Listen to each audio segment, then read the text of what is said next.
Good evening.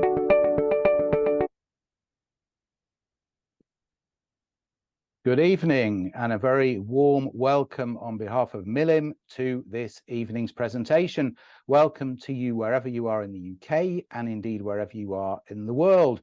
And this evening, I'm delighted to welcome viewers in Canada, Ireland, Spain, Buenos Aires, and Zimbabwe, a first for us.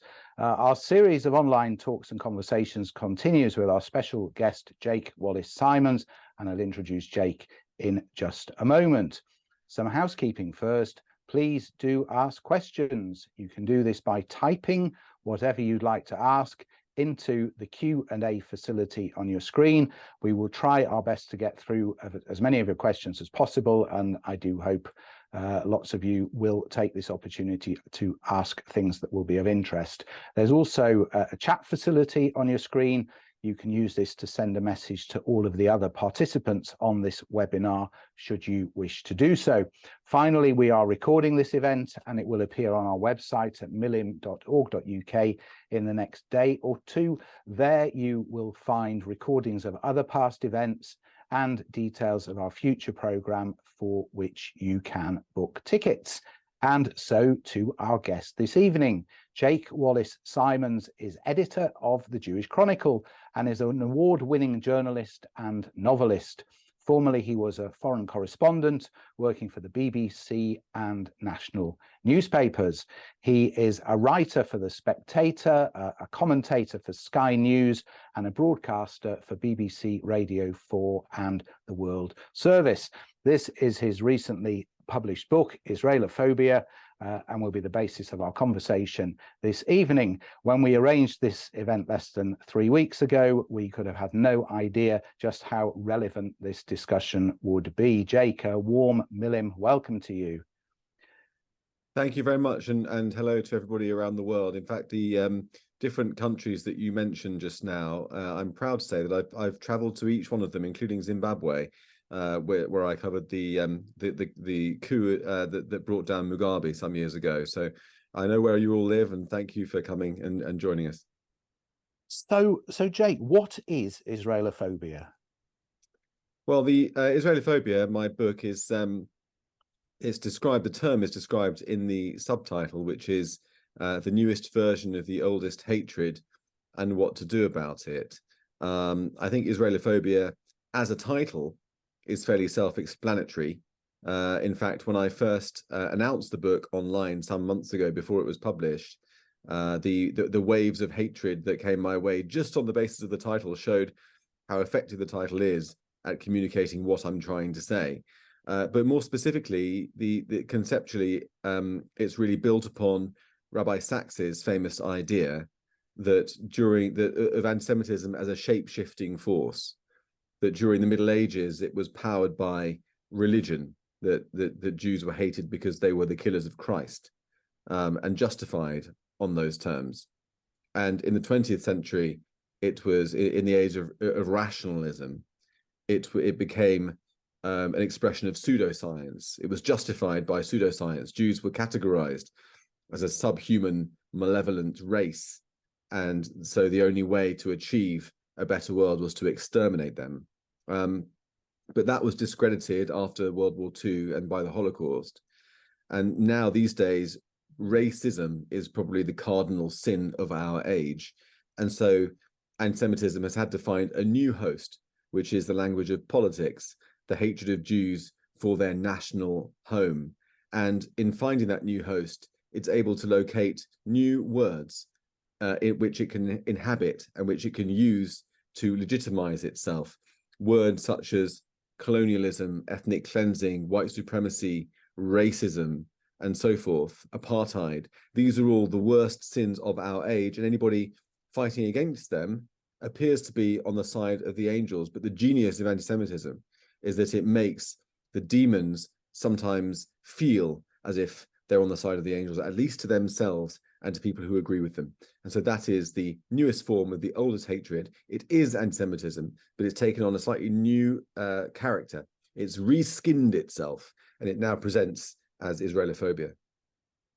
Now, the book clearly resonates with what's going on now. In fact, it's been interesting to read the book against the backdrop of current events.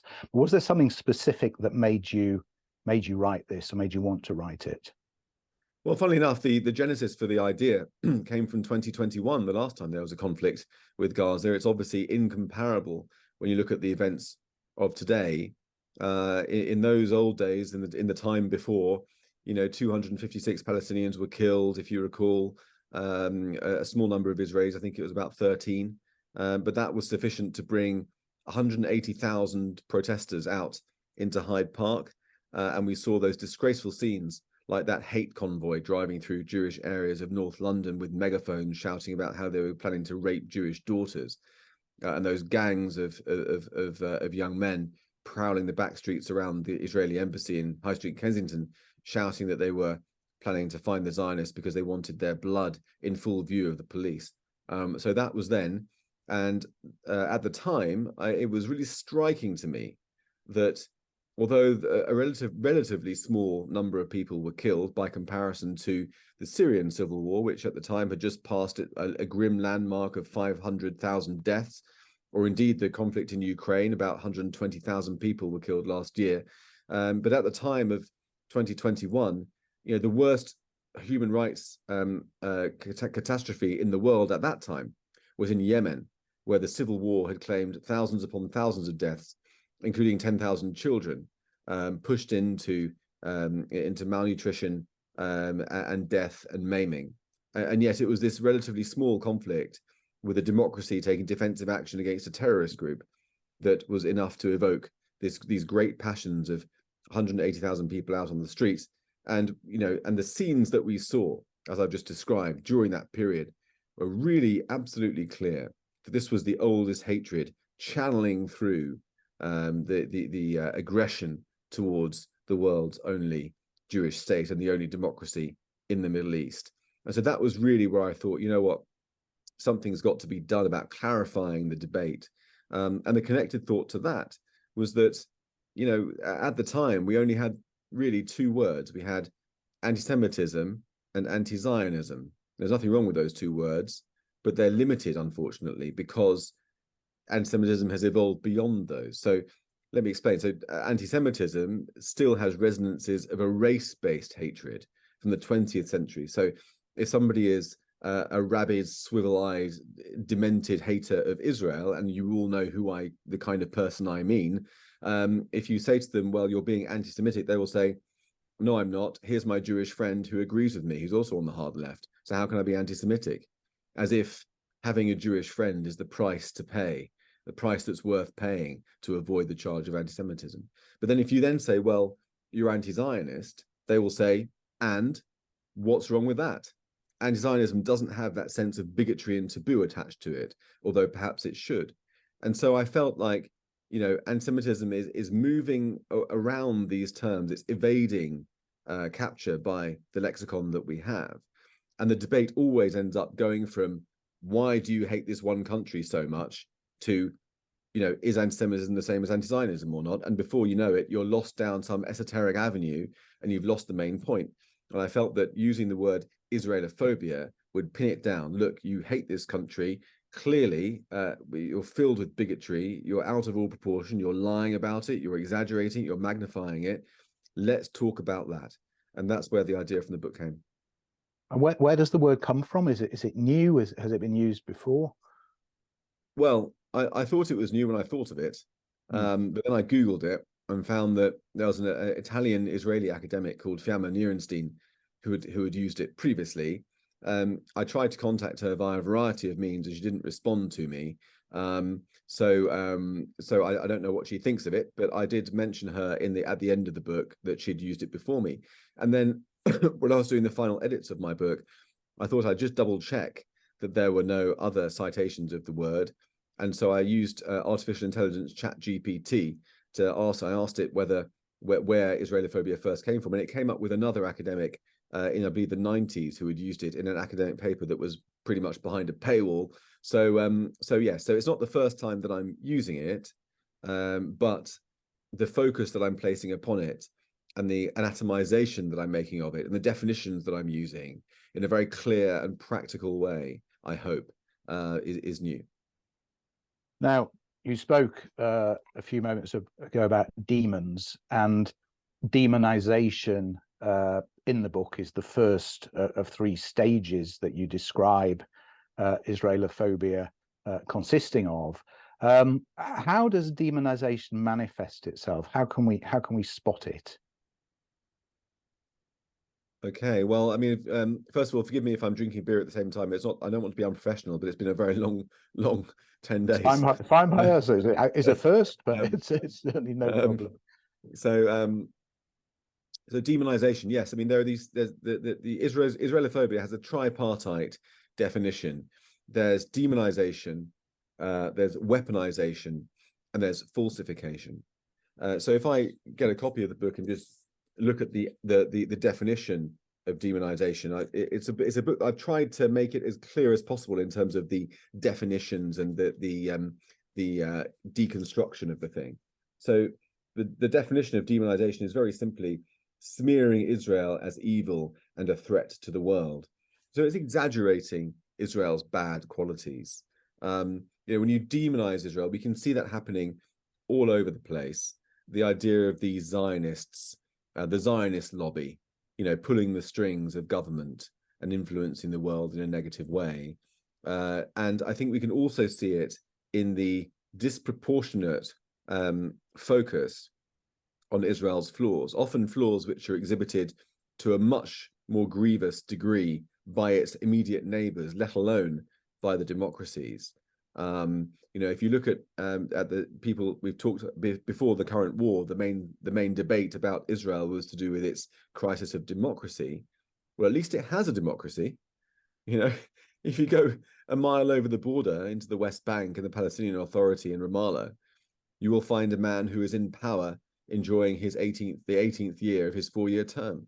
You will find democracy campaigners like Nizam Banat, who challenged Mahmoud Abbas's hegemony, being beaten to death by the security services. You will find corruption. You will find homophobia of the sort that equals murder, not microaggressions. You will find empty hospitals built with aid money, which are empty because officials are taking kickbacks to direct patients to other hospitals through which they can make more money. You'll find all of these things, and that's only the Palestinian Authority. If you look elsewhere in the region, Israel is surrounded by the most brutal autocratic regimes, and yet it's Israel that attracts all of the criticism. Israel is blamed for apartheid, for example, when 20% of its citizens are Arabs living with full freedom. Of course, they're discriminated against in some ways in society because every society is racist, let's face it. But, if you look over the border to the Palestinian side, how many Jews are living under Palestinian control? I venture to suggest probably about zero. Whereas in the UN Partition Plan, 1947, the vision was to have a state of Israel with a Palestinian minority alongside a state of Palestine with a Jewish minority. Well, only one of those came to pass. Where is the real apartheid? And yet it's Israel that's accused of being an apartheid state, not the Palestinian Authority, not Egypt, which has 2 or 3 Jews left, not any of the other countries which could actually qualify for the term. So in this way, Israel's faults are magnified. It seemed to eclipse the faults of others. Its sins are exaggerated in the same way as Jews were demonized literally in medieval times, depicted with horns and with tails.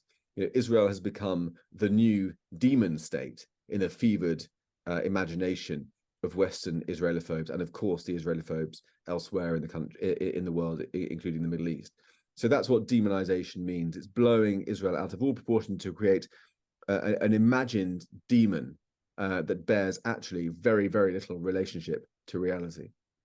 And you argue that a consequence of demonization, historically at least, is destruction. Yes, exactly. I mean, there's the point of demonization really in the minds of the propagandists who used it is this 2-step process whereby demonization demands destruction. I mean, if you look at Nazi Germany, first came the demonization.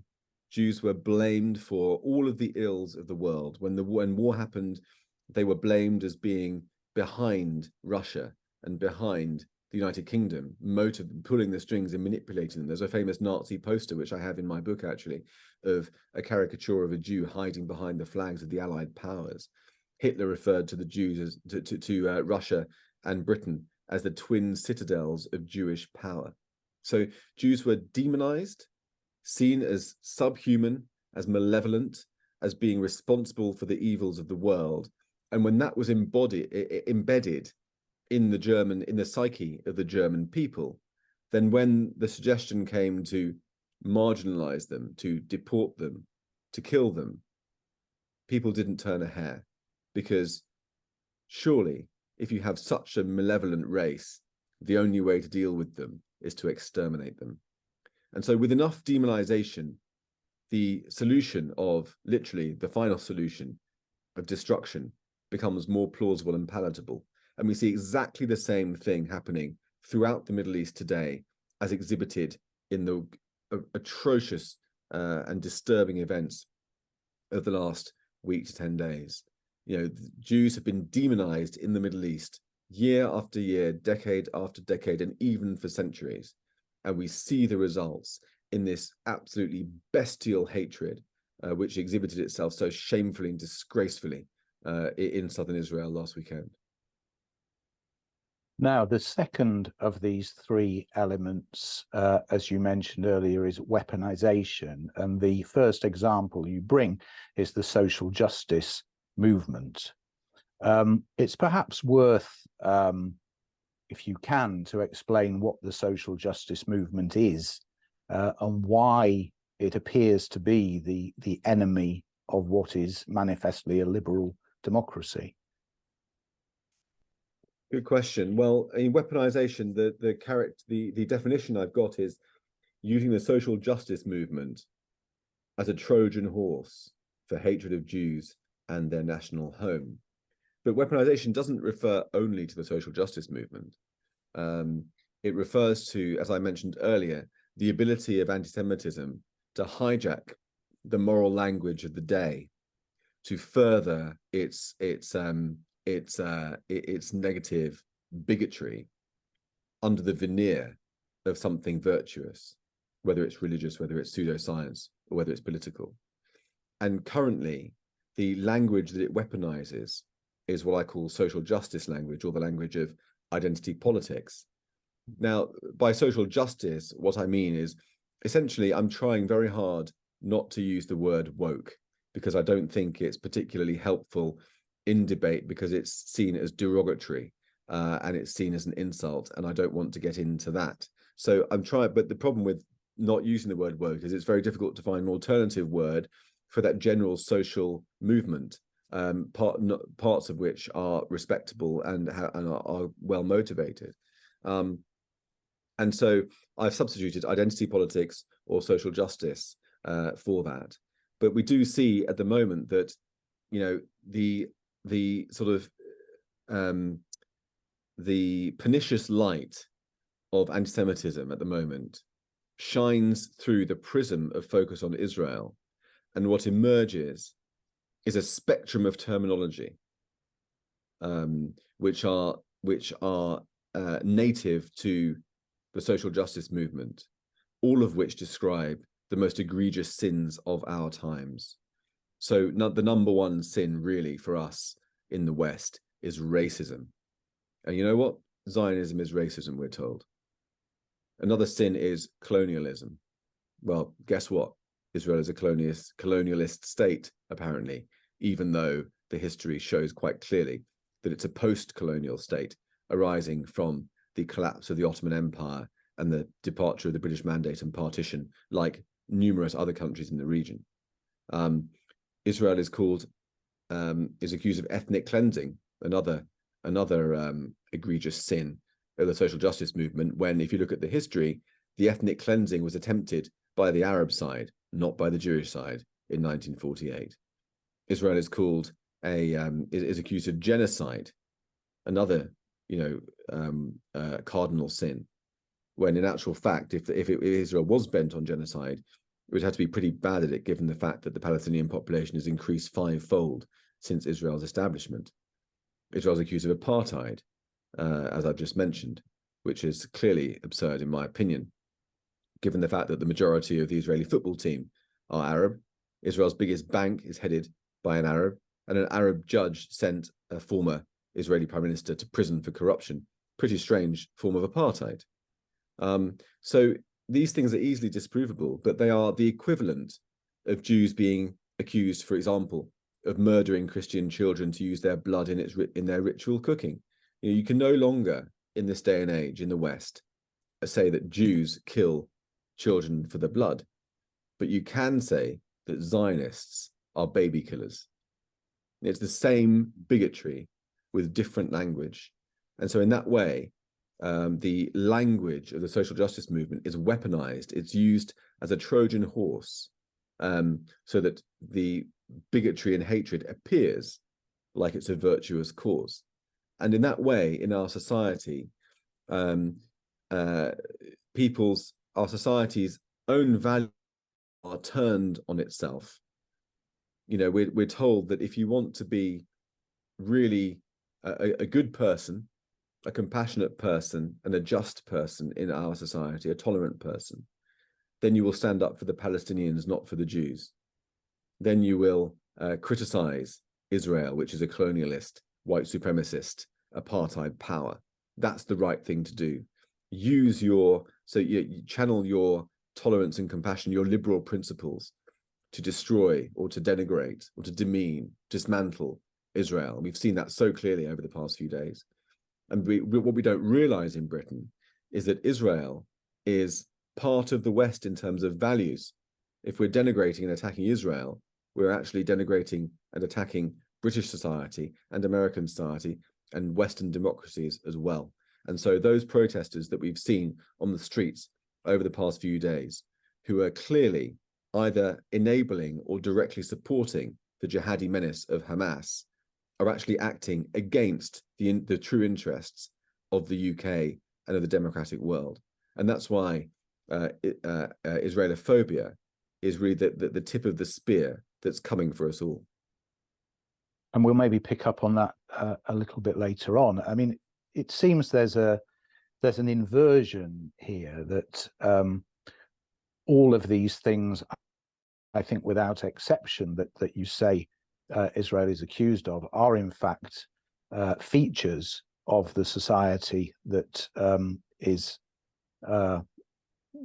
held up as the hero and the great example, and it is surely obvious to the progressive movement. I mean, the question I was going to ask is this idea of Jews being white or hyper white, when it's very easy to demonstrate that they're not, and that's perhaps much easier to prove than an issue of apartheid, which, okay, it's fairly black and white to you and me, but it could be blurred to somebody who's not fully aware of the facts. But it's very clear to see that Jews are not white, and yet you have people who believe this passionately. Well, this is a fascinating area, and in the weaponization chapter, which refers really to the way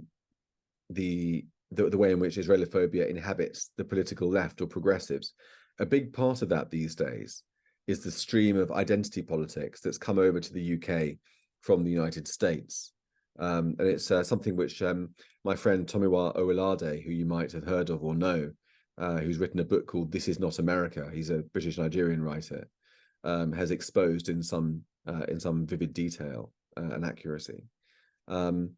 If you look at rewind to the civil rights movement, and American Jews stood shoulder to shoulder, sometimes literally, with Martin Luther King.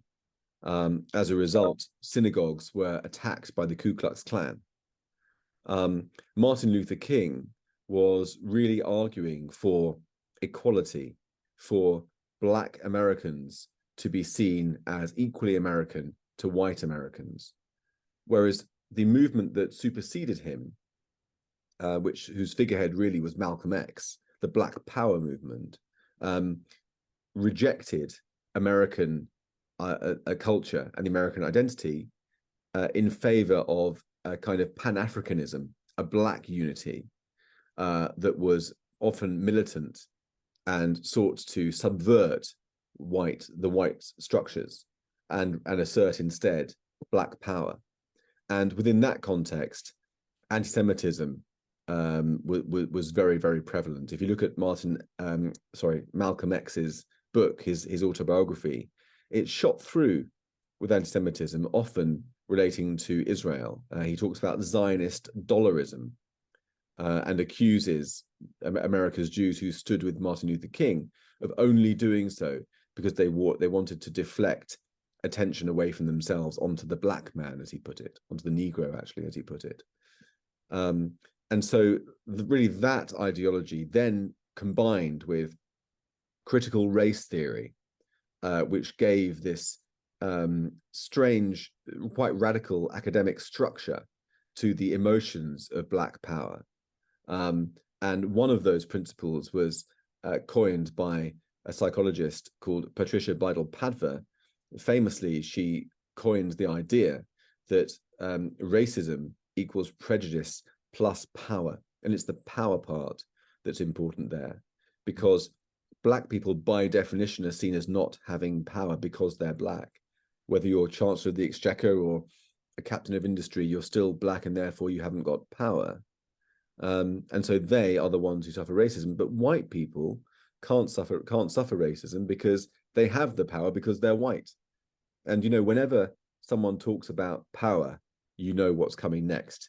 If you're a Jew, you feel it coming. You know, Victor Klemperer described Jews as a seismic people because you can feel the earthquakes early.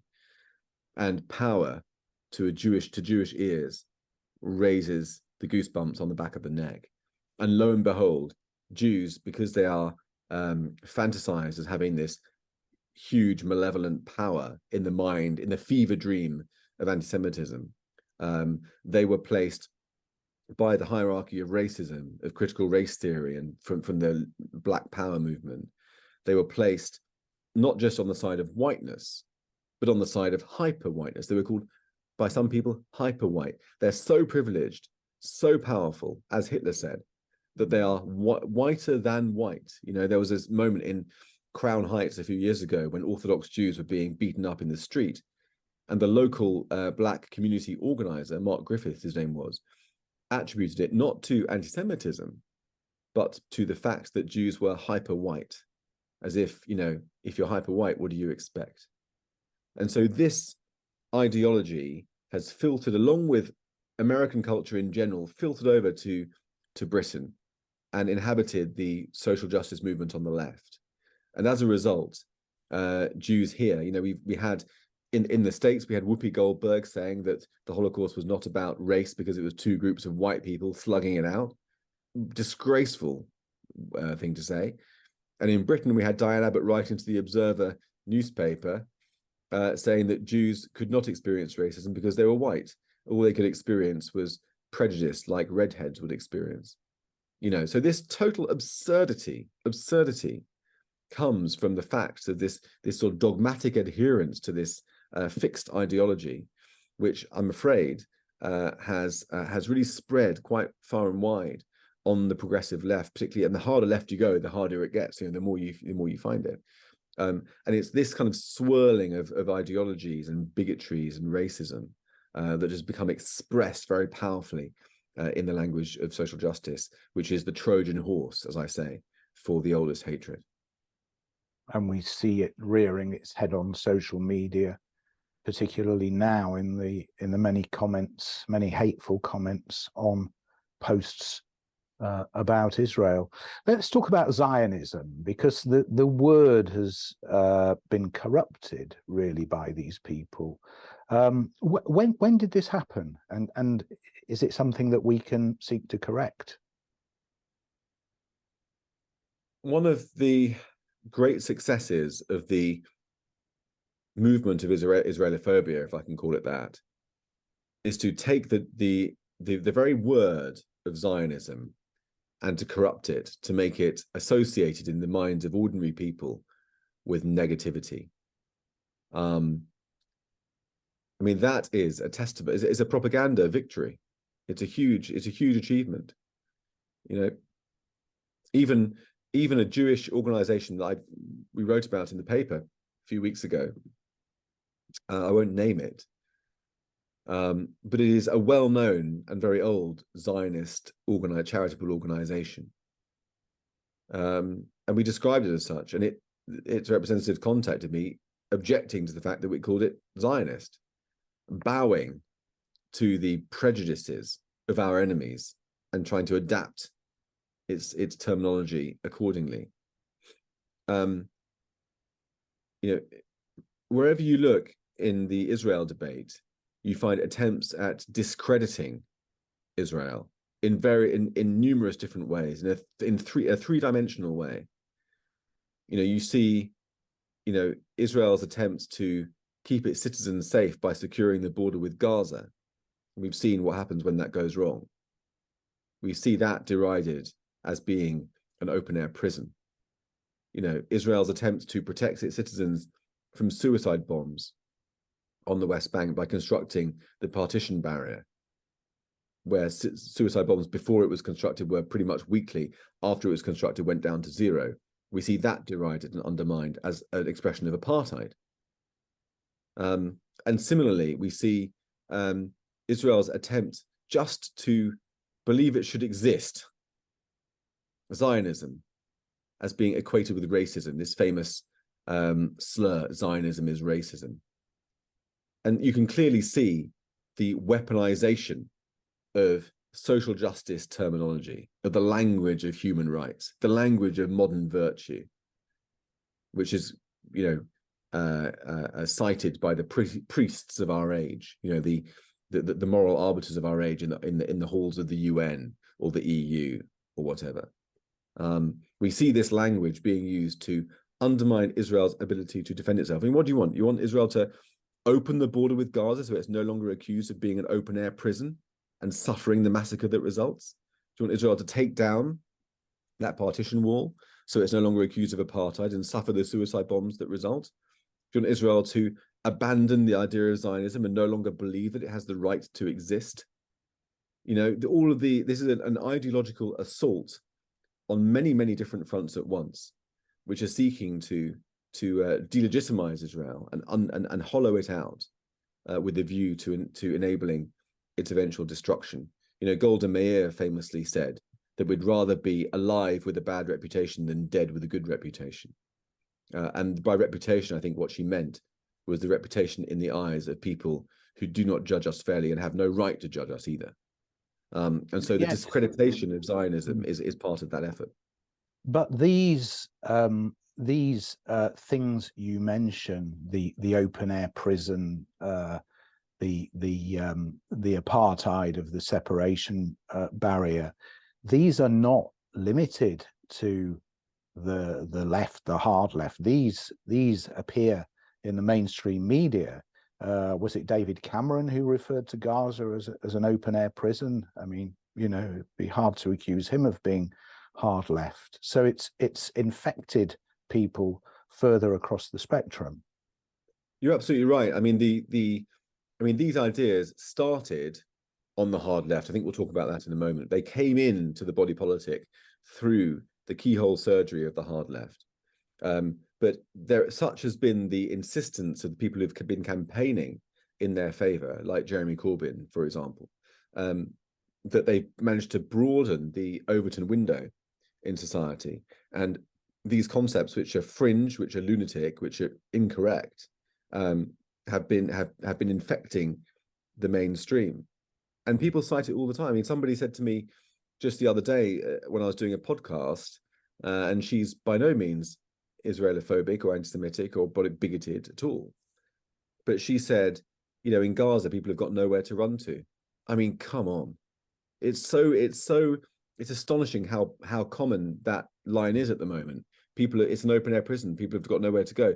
Israeli army might tell them to move away from the north to the south, but they can't go anywhere, as if in Gaza there is no north and no south. You know, I mean, Israel doesn't carpet bomb the entirety of the strip. It might say to people, move away from point A into a school or into the south or whatever it is, and then we won't bomb those areas. Yeah. But this the Sunday Times this week stated that Gaza was one of the most was the most crowded place on earth, and yet demonstrated in a graphic on the same page that it wasn't. I mean, right. I mean, I don't know about the accuracy of it being dense or not. I mean, I do know that it is very densely populated, but I don't know whether it was the most or not. I don't know, but either way, my point is that, I mean, anybody taking a step back and thinking about it with common sense will realize that if you've got a strip of land 25 miles long and the army says move from the north to the south, there is somewhere to go. There is somewhere to go. But people repeat often, where can they go? There's nowhere for them to go. It's a sealed territory. It's under occupation. Where can they go? So, you know, it's just these clear I mean, I think it was that's right. It was George Orwell who said that one of the hallmarks of an anti-Semite is that they have the ability to believe things that are obviously false, that no sane person would think are true. And I think that these quite palpable and clear lies have gone from the minds of the anti-Semites into the mainstream, where people who aren't anti-Semitic absorb them because they're just so ubiquitous. So let's now talk about the third phase, the falsification. And I think this is one of the most fascinating parts of the book, the evolution of these falsehoods. So where does this start, and how does it get to where we are now? Well, all of the falsehoods which I've been talking about, which will be very familiar to everybody listening, like I said, you know, white supremacy, genocide, apartheid, colonialism, racism, all of those, think about how familiar those things are to you, and think about how clearly they are untrue. What's the reason why everyone believes them? I mean, there are two reasons. One is the anti-Semitism that underpins our culture, which makes them feel right, because, you know, it's only natural for a Jew who, you know, killed Christian children back then to want to kill Palestinian children now. Nobody thinks that consciously, but there's a cultural inheritance that's very unconscious, that we're not aware of, but that's functioning. It's so ubiquitous, I think, that people don't realize it's there. That's the first thing. That's the landing ground. But more significantly than that, all of those different ideas were cooked up, were created, were designed, were invented by propagandists, explicitly, intentionally, with huge state funding, and were then pumped into the West and into the Middle East. And who were those propagandists? Well, if we go back chronologically from now, most recently it was the Soviet Union. During the Cold War, particularly after the Six-Day War, the Soviet Union was on the Arab side, and the Americans became supportive of Israel. And so the Soviet Union unleashed its formidable propaganda machine, which was called active measures. Now, Israel wasn't the only target of its propaganda. It ran other campaigns. For example, it ran something called Operation Infection, which sought to blame the Americans for creating the AIDS virus. And that was pretty successful, actually, in some ways. Its main triumph was getting CBS to report that as fact on American TV. So that's that. But I think probably its biggest propaganda operation was anti-Zionism, was against the state of Israel. So after 1967, a team of what they called Zionologists were collected together in the Kremlin. And these people took the old Tsarist anti-Semitism created by ultra-nationalists. In fact, many of them were originally ultra-nationalists, the Black Hundreds and things, if you know about that. Collected those tropes, those ideas, those texts, and reskinned them, translated them into Marxist-Leninist language, and then proceeded to spread them throughout the world. We're talking about, you know, hundreds of books, thousands of leaflets. We're talking about thousands of hours of wireless broadcasts. We're talking about overt and covert diplomatic means in embassies all around the world to spread these ideas into the West. And all of those untruths, which I mentioned earlier, from genocide to apartheid to racism, were invented by those Soviets and carried into the West. I mean, if you take, for example, the idea of Israel being an apartheid state, maybe there's some of you who are thinking in the examples I gave earlier of the football team, of the bank, of the Arab judge and so forth, you're thinking, but what about the West Bank? What about what Israel does there? Well, let me tell you, the idea of apartheid was being used by the PLO and by the Arab League 3 or 4 years before there was a single Israeli soldier on the West Bank, because it had been invented by the Soviets. It was a hanging verdict awaiting a crime of murder. It was a Minority Report kind of approach. And so all of these ideas, I mean, the horseshoe of politics, where left meets right, was really in evidence during that period. Because for example, I'll just give you 2 quick examples. In 1973, a Frenchman was arrested for race hate. Robert Leganou, his name was. He worked for the Soviet embassy in Paris. He had produced a Soviet newspaper, and in it had an example of the grossest Israelophobia. And what investigators found was that it was a text from the ultra-nationalist Russians from the Tsarist times. And what he'd done, he'd taken it, and all he'd done was change the word Jew for the word Zionist. It had been reproduced even with the typos intact. Another example, one of the many or several Soviet newspapers that were produced in Britain in the 60s and 70s, and even into the 80s. There was things like Straight Left, there was Soviet Weekly and others. Jeremy Corbyn and his milieu were involved with them. Seamus Milne was involved in them. One of them printed a letter that was, again, shot through with the basest Israelophobia. But the editors were left slightly red-faced, if you'll pardon the pun, when they realized afterwards, latterly, when it had gone to print, that the author of that letter, which they had happily printed, was actually the leader of the National Front. He was a fascist. This stuff began to course through the bloodstream when it was introduced with huge resources by the Soviets into our society. And fast forward to today, and it's met with the forces of identity politics to form, and the digital age, to form this unholy, toxic mixture, which is anti-Semitism from beginning to end in the skin of Israelophobia. But the other propaganda machine, which I'll mention very quickly because I know that we haven't got that much time. Are we doing questions, Jonathan, after? The questions are coming through, so I'll okay. Well, I'll finish this bit and then we can do to that. 2 more minutes. And is of course, I mean, if the Soviets were one of the worst regimes the world has ever seen, the other, of course, was the Nazis.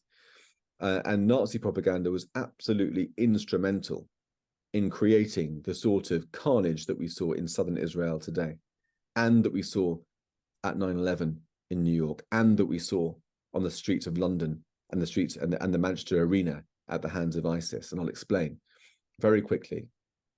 During the Second World, I'm sure some of you will know this anyway. During the Second World War, the leader of the Palestinians was called Amin al-Husseini. This guy was an extremist.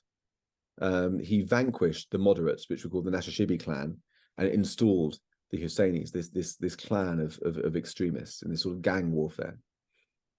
He was the sort of peacockish leader of the Arabs in Palestine, and he came to Berlin to work with the Nazis to adapt Nazi ideology to an Arabic context.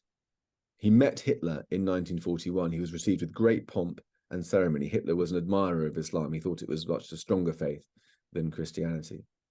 He had this weird meeting with Hitler where there was a bit of a row over coffee to begin with. His translator said, look, it's Arabic tradition to give your guest a coffee. And Hitler said, well, not even my senior officers don't drink coffee in my presence. There was a bit of a standoff, and eventually an SS man went off and came back with a tray of lemonade, and they drank lemonade instead. Anyway, I digress. But Husseini and his team of extremists worked very hard to translate Nazi propaganda, blend it with Quranic anti-Semitism and Arabic references, and then pump it into the Middle East in thousands of hours of wireless broadcasts, plus leaflets, plus other things as well. And that toxic Nazi Islamist blend was what poisoned minds that already had underlying Quranic anti-Semitism, but it sharpened it and poisoned it and lit the touch paper of anti-Semitism throughout the Middle East. I mean, there's a bit, I must just find you this bit to read you, because it's so interesting. If I can find it, I might not be able to. Anyway, while I'm looking for it, I will continue to talk. And this propaganda, which was spread by Husseini throughout the Middle East, not just in Arabic in Palestinian territories, was then passed down to the Muslim Brotherhood. The Muslim Brotherhood was still is an Egyptian group of which Husseini was a leader, and the Muslim Brotherhood developed and spread this toxic Islamist Nazi blend. And one of the offshoots of the Muslim Brotherhood was Al-Qaeda, which, by the way, attacked the Twin Towers out of anti-Semitic motivation, as was revealed in the Hamburg trials. Another of its offshoots was ISIS, and another of its offshoots, of course, was Hamas. If you look at the Hamas Charter, Article 32, it accuses the Zionists, or the Jews, of seeking to conquer the entire territory between the Nile and the Euphrates. And as justification for that, as proof of that, it cites the protocols of the elders of Zion. This is Nazi propaganda, and it's alive today. The shadow of the Führer continues to fall over the world in the form of jihadi fundamentalism. And it's this stuff which also, because the progressive left, the hard left, tends to side with these radicals, these revolutionaries, over the more moral capitalist powers, that they've embraced these jihadis, and you've got this red-green alliance. And so all of these factors have come together to create this repository of anti-Semitism on the political left. So I just wanted to, here it is. So just to give you an example of the sort of stuff, it's just because it's so interesting, there's one line, and the sort of stuff that was produced by these Arab propagandists in conjunction with Hitler. You can hear the voice of Hitler and the voice of the Arab of the Islamists in one. So listen to this. It says, according to the Muslim religion, the defense of your life is a duty which can only be fulfilled by annihilating the Jews. This is your best opportunity to get rid of this dirty race, which has usurped your rights and brought misfortune and destruction to your countries.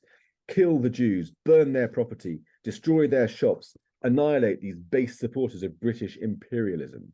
Your sole hope of salvation lies in annihilating the Jews before they annihilate you.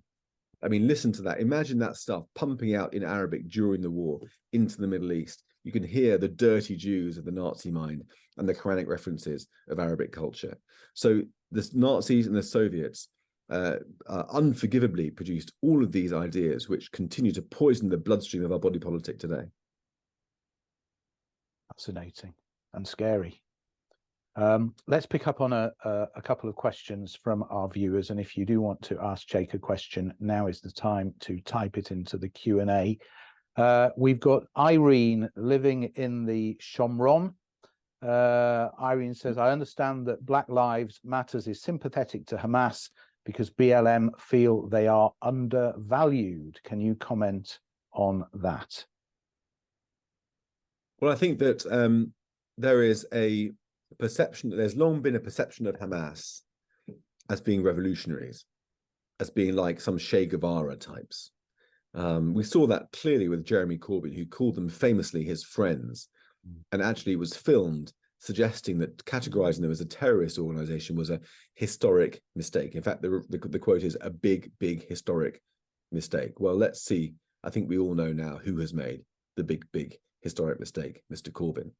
So I think because there's this misconception of Hamas as freedom fighters, its appeal to revolutionaries all over the place, and the principles of Black Lives Matter, of the identity politics movement, of critical race theory, are at their heart revolutionary. They are radical. They are of the hard left. They are socialist principles. And so, there's this idea that socialists, true socialists, will support the underdog and the oppressed, even if they are terrorists, against powers that are part of the establishment, even though they are democracies. And so this is another example of that. Doug Dalgleish says, in the hellish attacks on the Jewish community that will be coming in the next few weeks, how would you suggest we deal with it? And what do we say to our non-committed English friends? I think there are two very different questions there. How do we deal with it? I mean, that's a personal, emotional question. I think that, you know, there'll be a lot of grief and a lot of trauma, a lot more grief and a lot more trauma to come. And we've all experienced that, and you know exactly what I mean. But I think that when it comes to dealing with that, ultimately, what we need to try to find and return to is a sense of pride and defiance of the sort that has been shown throughout Jewish history at different times, not to allow the weight of the sadness and the distress to overwhelm us permanently, but to find in ourselves the ability to nonetheless hold our heads high and walk out in the street and represent and argue and fight for what we know to be true. And in terms of what we say to people in Britain who are sitting on the fence or whatever, the point that I have been trying to emphasize is that jihadism is jihadism is jihadism. Hamas are ISIS. And again, as I said in my little bit about the Muslim Brotherhood and the way in which it gave rise to Hamas, Al Qaeda, and ISIS, it's all part of the same. They're all branches of the same tree. And if your English friend who doesn't really care about this understands that the Manchester Arena bomber, Salman Abadi, wasn't it, and the London Bridge killers, and the 9/11 attackers, and the Hamas butchers, and the ISIS killers in between Iraq and Syria a few years ago, are all part of the same threat. They threaten Jews and British people because we share the same values. Then it becomes a common enemy that is coming for us all, supported by the useful idiots of the progressive hard left. And I think if you make that argument, that may have a chance of getting through. Speaking of which, Suzanne Korn says, Keir Starmer says he does not support Mr. Corbyn's views. So in your view, what stops his expulsion from the party? Who, Keir Starmer or Jeremy Corbyn? Corbyn. Corbyn's expulsion. Well, I mean, Corbyn, what stops his expulsion from the party? I think it's politics, isn't it? It's not wanting to alienate some of the left of the party without good reason. Keir Starmer, I have mixed feelings about, because on the one hand, he has done very, very good and solid work in rooting out, as he put it, anti-Semitism from the party. That's true. On the other, if he had been a better campaigner, he would have got Corbyn in number 10, and he tried to, and he was his longest serving shadow cabinet member. And I asked Keir about this when I interviewed him a little while ago, and his answers did not convince me. I don't think there is a respectable explanation. So I want to embrace him because he's done great work now, but I feel like personally, I can't fully commit in my mind to him being as decent as he appears, because we saw how he was back between 2015 and 2019.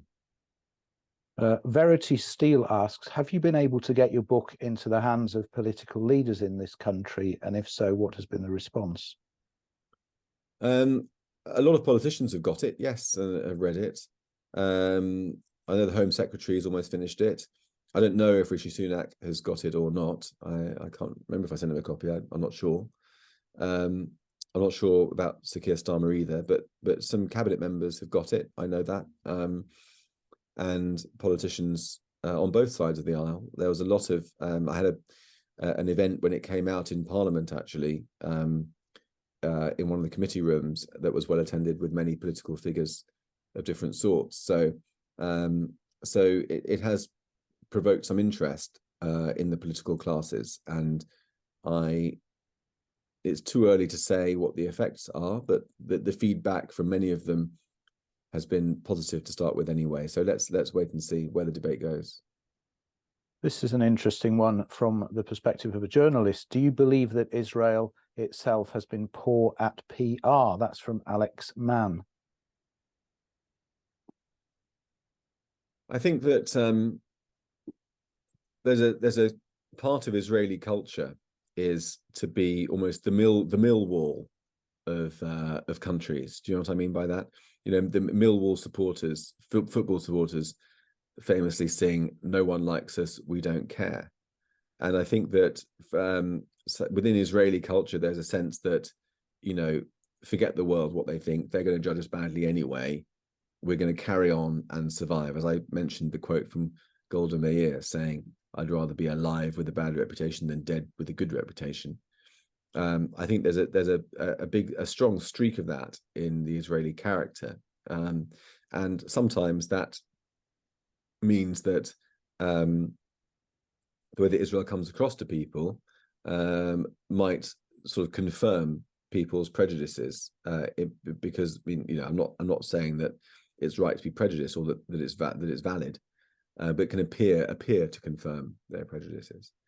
So I don't know whether Israel's been good or bad at PR. It's very difficult. There's no counterfactuals. Israel's done a lot of reaching out to the world, and many people have a good opinion of Israel. But I certainly think there's a lot more to be done in winning the arguments. So prior to writing this book, you wrote 4 novels. You're obviously very busy as editor of the JC. I think you've made a big difference there. What is next for you? Have you got another book in the pipeline? Well, I have a number of ideas. I'm not sure which one, well, what will happen. I finished a novel a little while ago, which is the sequel. I'd say the novel that I wrote that did least badly was called The English-German Girl, which is about the Kindertransport. I don't know if anybody's read it, but it was a sort of minor bestseller here. It was a very, very big book in Israel. It was #1 in the charts for a year or so, about the Kindertransport. And I've just finished the sequel to it, which is about the family that the Kindertransport girl left behind in Germany, and how they made their way to Palestine via a clandestine route along the Danube. So I finished that, and that might be published next. I'm not sure. Or else, aside from that, I'm going to focus probably on non-fiction. I've got a few more ideas about one about Israel, one about identity, and things, but I'm not entirely sure what I'll pursue next. Well, do come back and tell us all about whatever the next project is. Thank you so much for being our guest this evening. We could have spoken, I'm sure, for half an hour or an hour more, but I know you're tired and our audience expect us to finish on time. To say thank you, I'm going to send you this. It's some of my photos of Israeli artists making mezuzah cases for Magen David Adom at their new blood unit. And if you want to buy this book, if you haven't read it yet, it's available at all good booksellers. It won't take you long to read. It's absolutely excellent, highly recommended. Now, there's stuff in it that we haven't mentioned as well. So there's a lot in it we haven't mentioned, and it is a fascinating read. Now, just a few words about our future program before we go. Next week, we're welcoming Michael Etherington, who will give an illustrated guide to the Leeds UK Jewish Film Festival 2023. On the 8th of November, we welcome back Mike Levy, who will be speaking about the first Hebrew play written in 1550. And then on the 13th of November, the CEO of Digital Catapult, Jeremy Silver, will be our guest. He and I will be discussing his book, Towards a Digital Renaissance. To book for these and for details about other future events, please visit milim.org.uk. You can sign up to our newsletter there, and that way you will be sure not to miss anything. All online events are free. We usually ask for a donation to support our work, but this evening we are asking for support for 2 other organisations. We'll also email you links tomorrow. So any funds raised tonight will go either to Magen David Adom, the Israeli Ambulance Service, or the UJIA, who have an excellent programme helping in Israel at the moment. Links are in the chat. It remains for me to thank our guest, Jake Wallis Simons. Once again, thank you so much, Jake, for taking the time to be with us. Thank you very much. And don't tell anybody that I drank beer. It's very unprofessional. Your secret is safe with the 120 odd people who were watching. Looking forward to seeing you all at a future event. Until then, stay safe. See you soon.